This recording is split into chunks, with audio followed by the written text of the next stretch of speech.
BGB নির্বাচনকালীন সময়ে শান্তিপূর্ণ পরিবেশ নিশ্চিত করা, আইন শৃঙ্খলা রক্ষা করা এবং জনগণের ভোটাধিকার সুরক্ষায় সক্রিয় ভূমিকা পালন করবে। আসন্ন ত্রয়োদশ জাতীয় সংসদ নির্বাচন ও গণভোটকে সামনে রেখে বর্ডার গার্ড বাংলাদেশ সারা দেশে 495টি উপজেলার মধ্যে 6টি উপকূলীয় উপজেলা ব্যতীত 489টি উপজেলায় 37,000-এরও অধিক সংখ্যক জনবল মোতায়েন করেছে।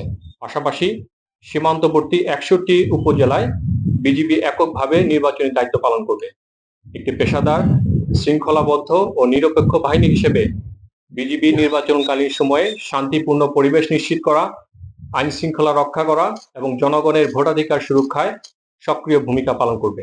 পানছড়ি ব্যাটালিয়নের দায়িত্বপূর্ণ 21.8 কিলোমিটার সীমান্তের সুরক্ষা, চোরাচালান, অস্ত্র ও মাদক পাচার, অবৈধ অনুপ্রবেশ ও অন্য যে কোনো সীমান্ত অপরাধ প্রতিরোধকল্পে নিয়মিত টহল পরিচালনা, সীমান্তে নজরদারি ও গোয়েন্দা কার্যক্রম পরিচালনার মাধ্যমে নিরাপত্তা নিশ্চিত করছে। এছাড়াও পার্বত্য চট্টগ্রামের 24 পদেক ডিভিশনের আওতায় অপারেশন উত্তরণের কাউন্টার ইনসার্জেন্সি অপারেশন পরিচালনা করছে।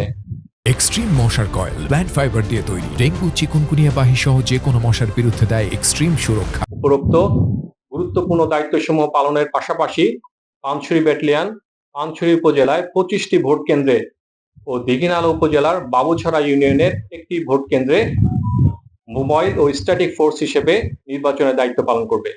বিজিবির উপর অর্পিত নির্বাচনী দায়িত্ব সুষ্ঠু ও সুন্দরভাবে পালনের নিমিত্তে সদর দপ্তর বিজিবি পরিকল্পনা অনুযায়ী গত 31 আগস্ট 2025 হতে 22 জানুয়ারি 2026 তারিখ পর্যন্ত 3টি ধাপে ব্যাটালিয়নের সকল সদস্যকে নির্বাচনী যুগোপযোগী প্রশিক্ষণ প্রদান, সিচুয়েশনাল ট্রেনিং এক্সারসাইজ মহড়া অনুশীলন এবং রাইট কন্ট্রোল সামগ্রী ব্যবহারের উপর প্রশিক্ষণ প্রদান করা হয়েছে।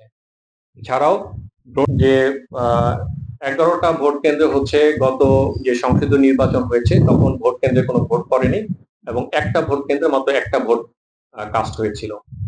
এটাও আমরা আমাদের যে নির্বাচনী যে পরিকল্পনা, এই পরিকল্পনাতে আমাদের যে নিরাপত্তা যে বিশ্লেষণ এখানে আমরা এটা রেখেছি এবং এটার ব্যাপারে শুধু আমরা না, এখানকার সেনাবাহিনী, পুলিশ এবং প্রশাসন যারা আছে সবাই মিলে আমরা এটাতে কাজ করছি সো দ্যাট এই ধরনের পরিবেশ যেন আর না হয়।